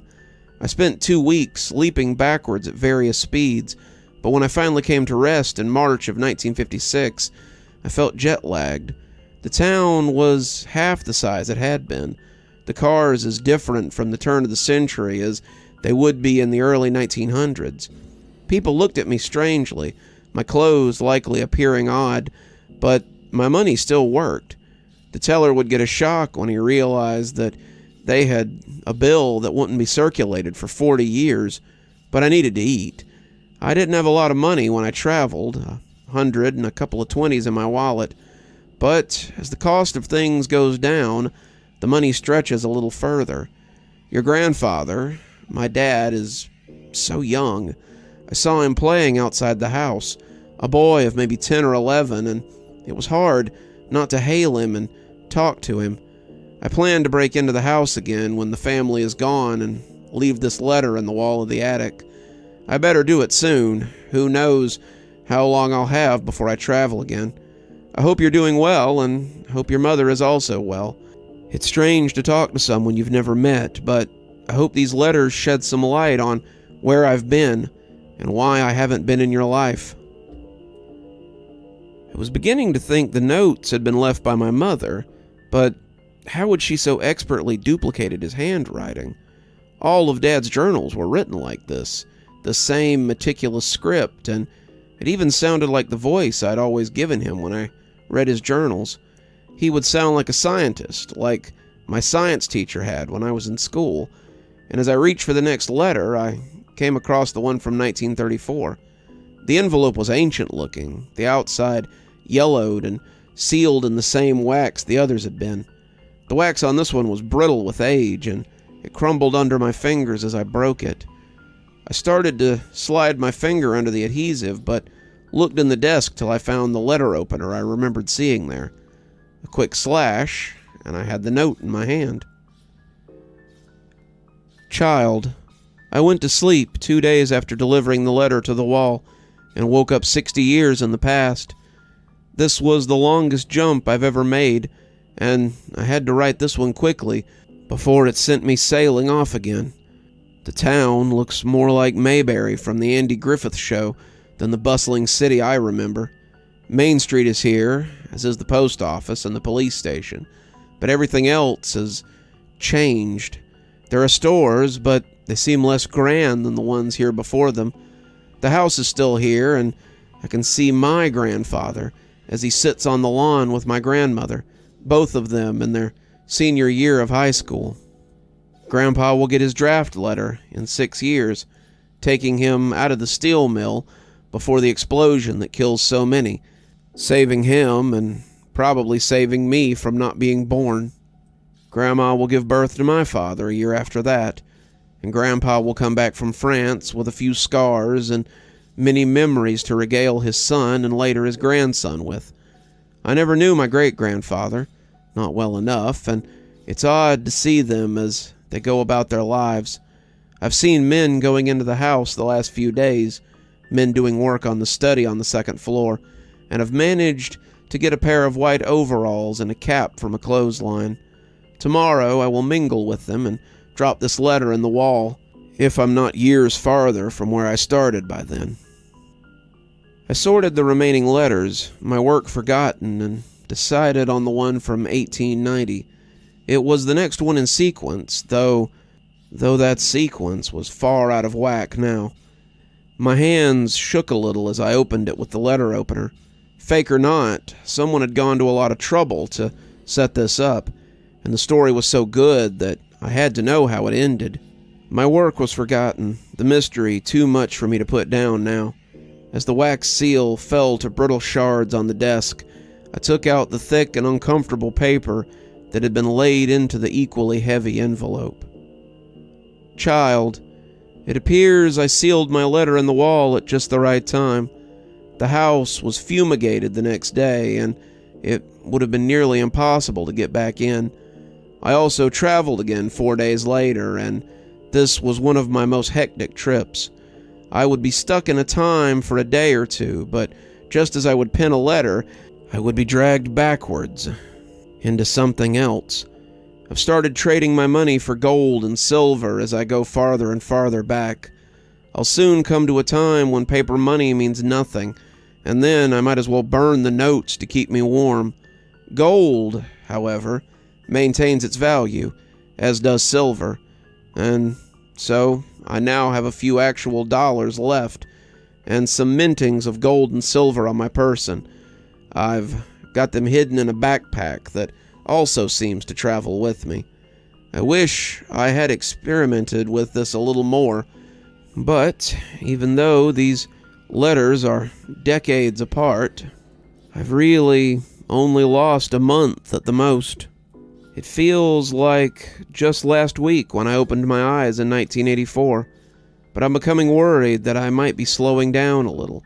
This last trip has brought me to 1890, and the town is little more than a general store, a saloon, and a collection of frontier businesses. I had to steal more clothes. My modern attire marked me as an outsider. I'm thankful that I traded for gold. My money would be useless out here, but gold is always useful. The house is still here too, but I've skipped 4 or 5 generations. The house is now a plantation, the land worked by field hands, and the house is set considerably out of town. I went there to seek field work, but they thought I was a cousin who'd come to call. They put me up, showing a lot of the old world hospitality I've always heard so much about, which will make it easier to hide this letter. I hope I come to rest soon. I hope this stops. I go to sleep, I blink, and my heart is filled with dread on when I will open my eyes again. I hope you're well, and I hope you're living a better life than I. I exhaled, looking at the last letter. This one was marked 1854, and it appeared it was the last one I had. As I picked it up, a thought occurred to me. How many more letters could there be in these walls? How many more could there be that covered dates in between the ones I had found? I was no longer skeptical. Quite the contrary, I was hungry for more, and as I split this one open, I held the brittle paper gently, afraid it would fall apart before I got the chance to read it. Child, the traveling is definitely slowing down. I spent 3 months with my forebears in 1890. After that, I spent a month in 1880, 2 months in 1870, and now I've landed in 1854. I've returned to the house again, claiming to be a cousin, and it's odd to see the same people I saw in the 1890s, but years younger. The matron who invited me in is now a mere slip of a girl. Her brother, maimed in the war, is now a healthy young man, passionate about states' rights and the laws that govern man. I'm embarrassed to report that the field hands I saw earlier have been replaced with slaves, but I suppose that was to be expected. They accepted me into their home again, and I suppose I will stay here until I travel again. I hope you are well, and I hope you do not hate me too much." That was it, but I felt like I knew where I could find other letters. It was late into the night when all the bricks were torn down, and I looked amongst the rubble for any signs of paperwork. I'd started out being very careful, an archaeologist looking for old bones, but after hours of fruitless plinking, I began to level the walls with abandon. I no longer listened for the groans of old boards or the crash of the ceiling. The iron bracings had held the attic up this long. They would do it a while longer. I searched and searched, looking for something, and when I saw metal glinting beside a bracing, I went to it and found a lockbox made of rusted old iron. It was a relic, the metal so old it had begun to disintegrate in places, and I was careful as I knocked the lock off and pulled at the lid. I didn't think it would open for a terrible moment, but as it squealed apart like a funhouse door, I saw a tube inside with a wax cap at the end. Someone had written 1775 on the outside, and I opened it carefully as I dumped the fragile paper out beside the rest. If the paper from the last one had been fragile, then this one was almost elven. It felt like skin, and it was so thin that I could almost see through it. The ink was thick and flaky, clearly done with a real pen, and as I read it, I realized I had come to the end, or maybe the beginning. Child, 1770. I've come back as far as I'm able. The last year was a series of travels, back and back and back. Sometimes I might get as much as a week in one time, but usually it was hours. It seemed, however, that I have come to rest at last. I've been living on the land that will one day be our family home, and I realize that there is no old benefactor waiting for us to come and settle here. The land is still mostly trees, but I've come to the spot where our house will soon stand. I went into town, the closest town I could find, and purchased it for what I would consider a pittance. The man at the trade office seemed surprised by the amount of gold I had on my person, but it would seem like nothing to someone from our time. I had co-workers who had begun to lay gold back for the coming millennium, sure that the banks would crash and the money would be useless, but out here, money is nothing more but paper and ink. I was able to buy 100 acres and secure enough supplies to build the house and start the farm. I've shown them how to make metal beams, something that I took for granted in my world of metal and glass. The house will be strong, no wooden beams to break and bend, and I secured enough strong backs to help me build it. 1773. The construction is done, for the most part. The attic was difficult to build with their current level of technology, but I think they did okay. The house looks just like it always has, and as we set up the barn and the fields, I have begun to loan money to those who are in need. The interest alone has made me wealthy and have become quite well known in the area. The workers I've hired have settled land nearby, and I believe they are establishing the town that will one day encompass this house. 1775. I've lived here for 5 years and have not traveled once in all that time. I think perhaps whatever moved me has dissipated, and I'm now here for good. The town is doing well. They've established a general store and are now a steady trade route on the road west.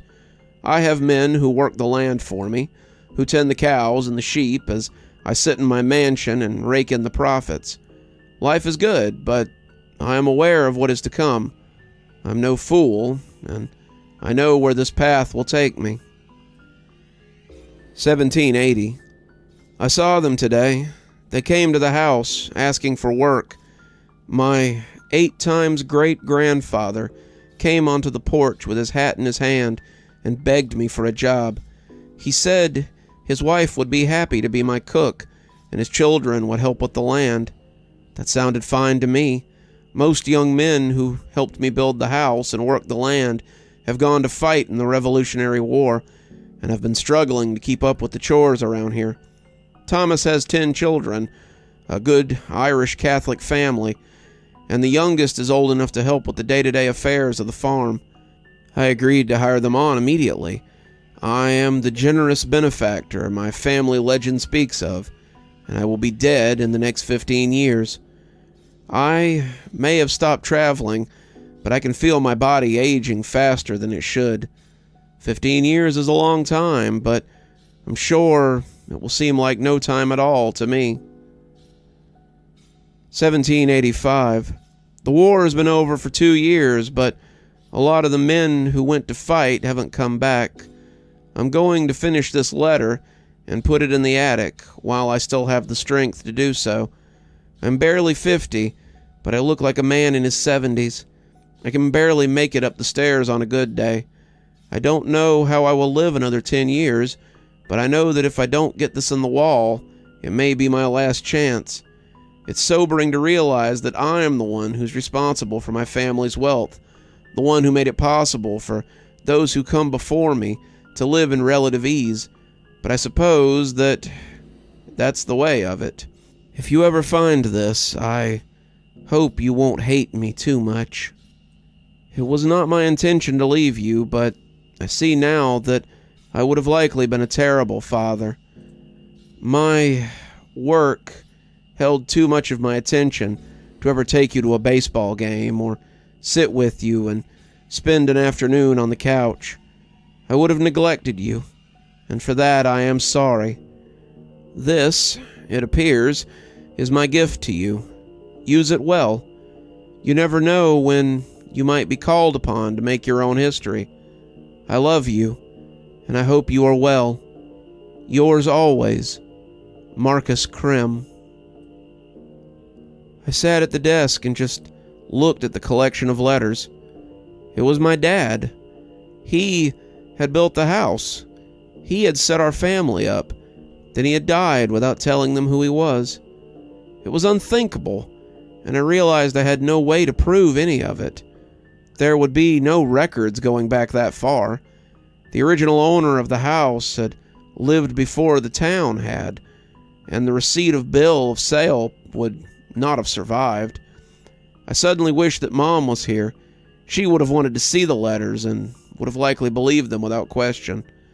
I wished a lot of people were still there, but there was no one to substantiate these claims. I wondered if this was how Dad had felt as he walked to town to begin building his house. Had he felt so utterly alone, knowing that his only real family was still 10 years away in a place that he had never seen?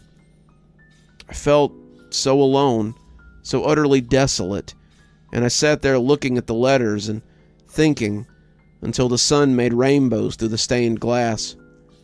As I did, I saw them fall on something I had missed.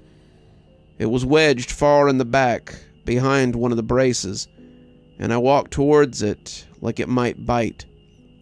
It was another tube, this one carefully placed so that it wouldn't be jostled or broken when the time came for repairs. I opened it, and inside was a beautiful oil painting of a man sitting in the parlor downstairs. The blues looked a little different, the curtains in the style of the late 1700s, but the man sitting in a wingback chair was someone I knew. I'd seen his picture before, but he had traded his white coat for a dark, rich suit. His hair was short, more orderly, and he'd grown a mustache, but I would have known him, even if he had a beard. It was my dad, and I knew what I would find when I carefully flipped the painting over. Marcus C. Rim, commissioned 1774 by Warren Fritz. It's framed downstairs now, as are the letters Dad left to me. I think I cherish them more than the house, as well as the knowledge that Dad never really left us. He's always been here, making sure our way was smooth from a gap of generations.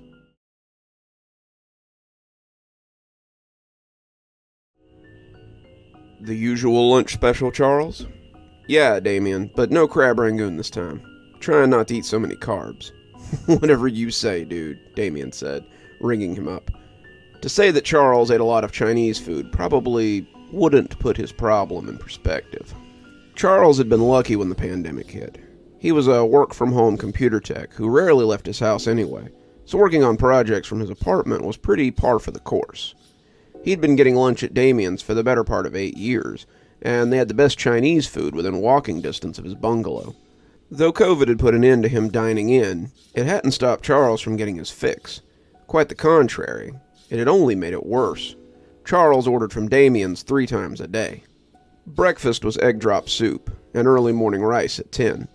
Lunch was General Tso chicken, around 2 o'clock. Dinner was beef and broccoli with house soup and salad at 10, and was also the last delivery that Damien's made for the day. Charles honestly couldn't remember the last time he had cooked a meal for himself, and it just seemed easier to buy takeout. His programming job paid way more than he needed, especially after a lot of his coworkers had quit, and Charles was enjoying his shut-in lifestyle. When he heard the knock on his door, he rolled away from his keyboard and went to get his lunch. It was the short, dark-haired guy this time, the one who looked a little like Bruce Wayne. He didn't speak a lot of English, and Charles told him thanks as he took his food inside. Damien's only had about 3 delivery guys. The nerdy Bruce Wayne was the one who delivered most often. Charles had been hoping it would be Roger, though, the brown-haired Chad who liked to talk about Warhammer. But it appeared he'd have to wait till dinner time to see how he'd placed in last week's tournament. As a shut-in, Charles often had to live vicariously through those who braved the outside world. As Charles looked through the bag, ensuring everything was in there, he smiled as he saw his favorite part of the meal towards the bottom. It was silly, but Charles found that he really looked forward to those buttery yellow little cookies with the fortunes inside.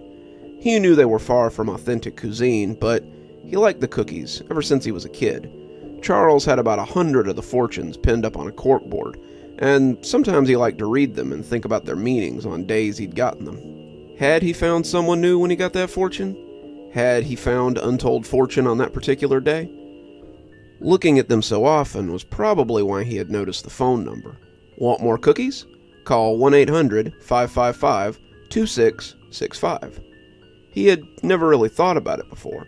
It was probably the number for the restaurant to resupply their fortune cookies. The fact that it appeared on the fortunes, something that were inside the cookies, was a little strange.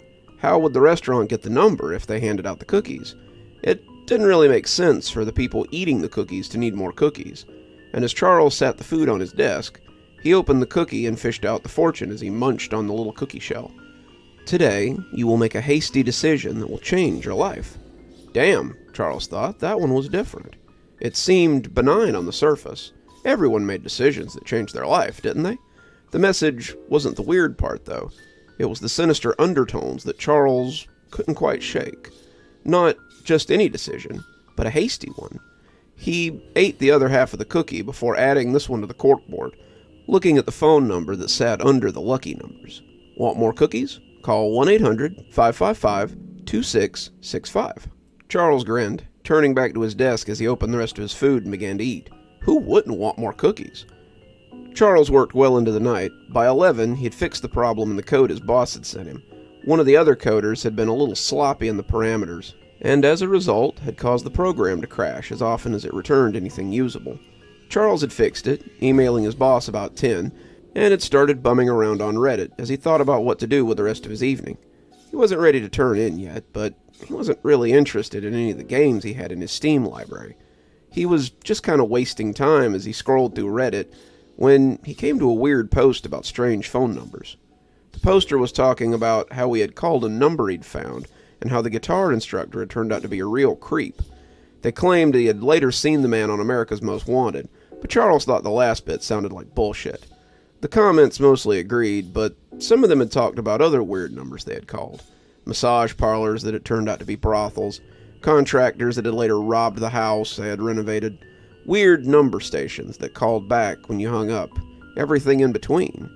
The more he read, the more Charles thought about the number on the fortune cookie. It couldn't hurt to call. Maybe it would even give him a cool story to tell the strangers on the internet. He walked over to the board, cell phone clutched in hand, as he read that old familiar legend again. Want more cookies? Call 1-800-555-2665. Charles dialed the number in that stilted way that people do when they dial a new number. He had to go back and try it again after putting the number in wrong the first time, and when it started ringing, Charles assumed that a machine would get it. They would probably just bury him in a phone tree, and he would never actually talk to a real person. Either that, or the number would ring twice and then tell him it had been disconnected. They had probably had these cookies out for a while, and the number would have changed or been liquidated altogether. The third ring had barely started when a bored-sounding woman picked up the phone. "Hello?" Charles blinked, and the woman had said hello once more before he finally shook it off and answered her. "Yeah, I was calling about the cookies." "Wonderful. We'll send them right out. Don't you need my address or my—" "No, sir. It's all taken care of. Thank you for your call." Then she hung up, and Charles was left staring out into space. Well, that had been weird, he thought. He figured it might be time to get ready for bed. The phone call had weirded him out, and he had another long day tomorrow. As he snugged down under his covers, he couldn't help but glance over at the fortunes on the corkboard. He wondered how long it would take them to send the cookies to his house. Would they send them all at once, or would this be a situation where they sent a few at a time? He fell asleep dreaming of the buttery little fortune cookies, and when he woke up, he decided that he must still be dreaming. His hands wrapped around the plastic film of a single fortune cookie, and as he opened it, he could smell the flaky aroma of the pastry inside.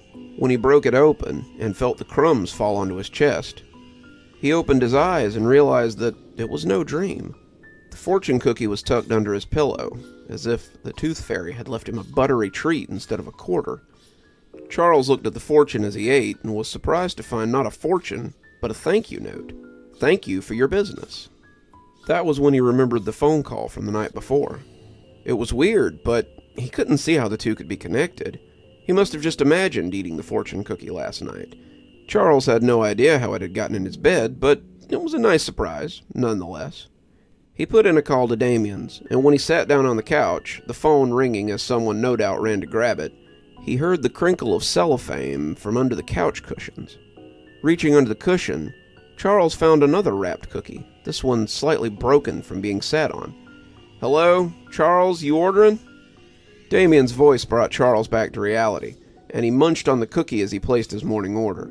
He was soon eating his breakfast, the cookie out of his mind, but he would think back on that day and decide that that had been the first appearance of the strange cookies. The next day, Charles found 12 individually wrapped cookies. They were all scattered around the apartment. They were tossed haphazardly around, some under the couch, some as far as the kitchenette. Charles couldn't exactly put them off as something he'd forgotten or misplaced. How had they gotten so spread across the living room? Then his eyes fell on a small takeout bag in the trash, and he felt like he knew the answer. Roger had delivered his food this morning, and he remembered telling him about the number he'd called to get more cookies. Roger had said it sounded a little spooky, and told him to let him know when the cookies arrived. Charles had gone to get his wallet so he could pay him, leaving Roger at the door. That must have been when he'd tossed the cookies into his house, probably thinking he was being funny. Charles nodded as he collected up the cookies, the explanation reassuring him until he remembered that it was almost time for dinner. Roger had delivered his food around 11, so how did Charles not notice the cookies for 8 hours? He put it out of his mind as he picked up the phone so he could order the dinner. The next day, Charles found 20 of the cookies scattered around his house again. Not all at once, of course. Charles had sat down to eat his breakfast when he found the first one under the couch. Then he stumbled across the line of 10 or 12 cookies stretched over the couch and to the far side of the kitchenette. They looked tossed haphazardly, and he gritted his teeth as he imagined Roger smirking as he covertly threw a handful of cookies into the apartment. He picked up one of the cookies, preparing to call Damien's and tell Roger how he'd gotten him good, when he remembered that Roger hadn't delivered his meal this morning. Roger wouldn't be there till noon today, and the other guy hadn't even known about the number. But if it wasn't Roger, then who else could it be? He tried to put it out of his mind, but when he found 4 more in the bathroom sink and 3 more in his bedroom, it was harder to overlook. He found more in the bathtub, but by then, any thought that it might be a joke was over. None of the delivery guys could have gotten this far into his apartment. He was more confused than scared, but Charles really wanted some answers. When he called to place his lunch order, he was surprised to find Damien answering the phone again. Surprised, but not unhappy. "The usual?" Damien asked, and Charles could already hear his pencil scratching. "Yeah, but I got a question." "We don't do discounts for frequent customers," Damien joked, but he must have heard something he didn't like in Charles's voice. "No, nothing like that. I was wondering about where you get your fortune cookies from." "My uncle orders them. Why do you ask?" "Well, I've recently started finding them around my house. It was just a few yesterday, but they were all over the house today. I found 20 of them so far, and the fact that no one's been in my house since right after COVID started is a little..." But Damien cut him off. The usual good-natured ribbing was gone. Charles believed that this was the most serious he'd ever heard Damien. "You called the numbers on the cookies, didn't you?" Charles' mouth went dry as he heard Damien get to the point. "Yeah, but I haven't gotten any cookies delivered. They just keep appearing in my house. I don't understand how this is happening, but I want to know how they're getting in." He was silent for a few seconds, and Charles thought he had hung up. When he spoke, Charles suddenly wished he had. You can't stop it. There's no taking it back once the deal is made. He hung up on Charles then, and they refused to take his calls. Charles was on his own, it seemed. On the third day, Charles found his couch covered in cookies, and he estimated there were about 50 in all. That was when Charles called the police. They came out and checked the house, but they couldn't find any sign of entry. Charles showed them the cookies, telling them how they had just appeared in the middle of the night, but he could tell they didn't believe him. They thought he was playing a joke, one at their expense, too, and they clearly didn't appreciate it. They told him they would look into it and to call back if it happened again, but Charles figured they would be another group that would ignore his phone calls. He tried to call Damien again, but no one picked up. He locked all the doors before bed, ensuring every window was secured, and checked every point of entry. He had told himself the night before that if it kept happening, he would get the landlord to change the locks. How else could they be getting in? This had to be a trick. Someone had too much time and they wanted to play a trick on him. Whether they were pranksters or not, Charles wanted this to stop. Charles lay on the couch, all the cookies swept into a pile in the corner, and hoped they would just be gone when he woke up in the morning. He awoke to find the floor of his apartment covered in the little yellow cookies. They crackled angrily as he set his feet down on them, and when he stood up, they were up to his ankles. As he trudged through them, he saw they covered the floor from the living room to the bedroom. The bathroom door opened with some pushing, and as he waded through them so he could use the toilet, Charles was racked with a sudden wave of angry coughs. He felt something tickle at the back of his throat, and was certain for half a second that he was going to throw up. His urine trickled to the floor as he hit his knees, and when the thing splashed into the toilet, Charles felt something cold squirm in his guts.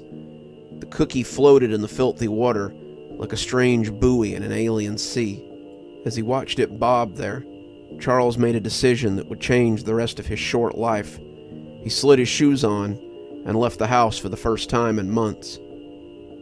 The bell rang as he walked into Damien's, and the staff's smiling faces curdled as they saw him.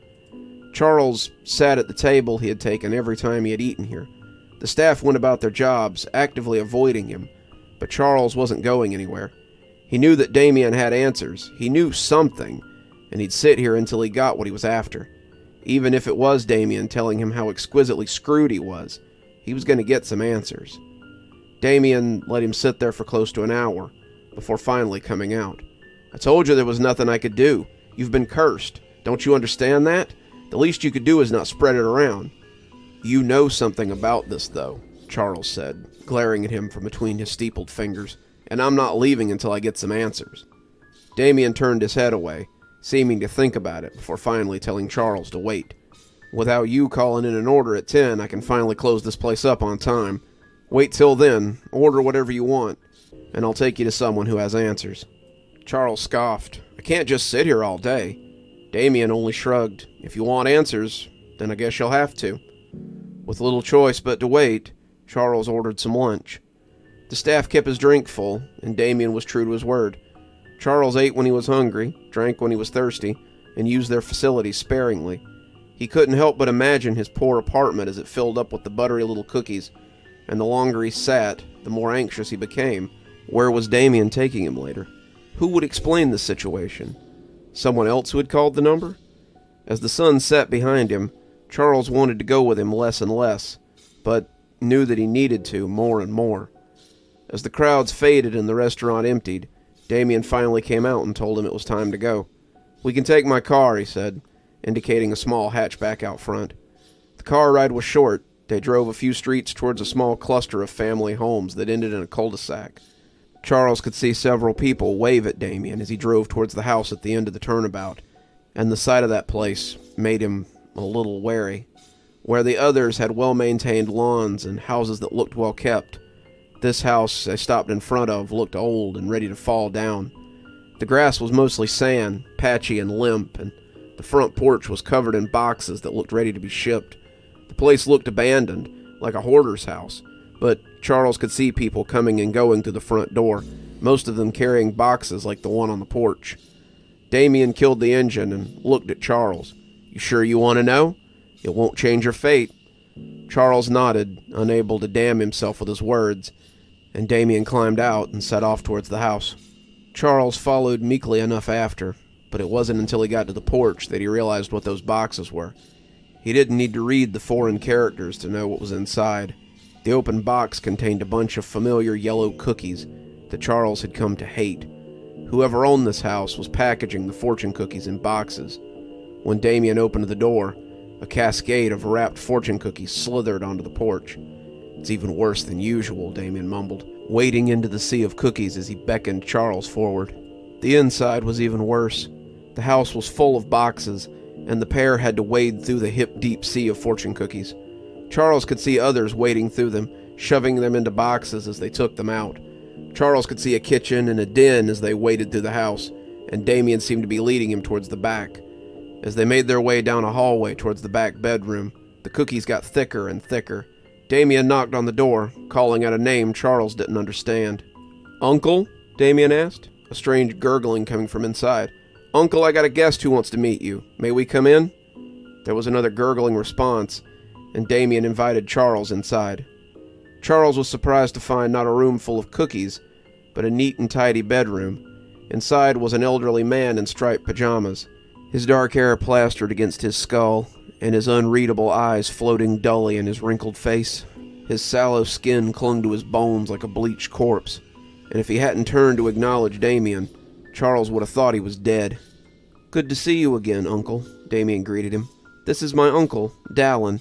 He once owned the restaurant that I own now, but he made a miscalculation. He was trying to cut costs, and when he saw that he could get more cookies by calling the number, he gave it a try. At first it was wonderful. Dallin had enough cookies to stock the store for months, and he was glad for the windfall. Soon the cookies started taking over his house, though. They covered the floors, they crept up to the ceiling, they spilled into the yard, and finally they started filling him, too." The words sent a chill through Charles, but he had to be sure of what he was hearing. "When you say they filled him, what do you—" Dallin coughed suddenly, deeply, a racking cough that shook his whole body. Charles took a step towards the sick man, but Damien put a hand out to stop him. The old man crossed his arms over his chest, trying to steady himself, and bent low over the comforter. As the coughs became thick, Charles thought the old man meant to bring something up. Then he lunged forward suddenly. Charles watched as a cascade of cellophane-wrapped cookies fell onto the bedspread. He began to tremble, just like the one he had brought up earlier that day. "So," Charles said, having to swallow a mouthful of spit, not having the moisture to speak more than a few words, "so I'll start doing that too?" Damien nodded, putting a hand on his shoulder. "I'll have some of my people come over to pick up the cookies they leave behind. We can pay you for them, hopefully making it a little easier for you. Eventually we can bring you here. You can live in comfort for however long you have left, but eventually you'll be no different than my uncle here." Charles stood for a minute, unable to come to terms with what he was seeing. He wanted to deny what Damien had said. He wanted to tell him how it just couldn't be real. But then his body was consumed with vicious coughs, as if to prove how real it was. A single cookie pattered to the floor at his feet, and Charles realized it was already too late.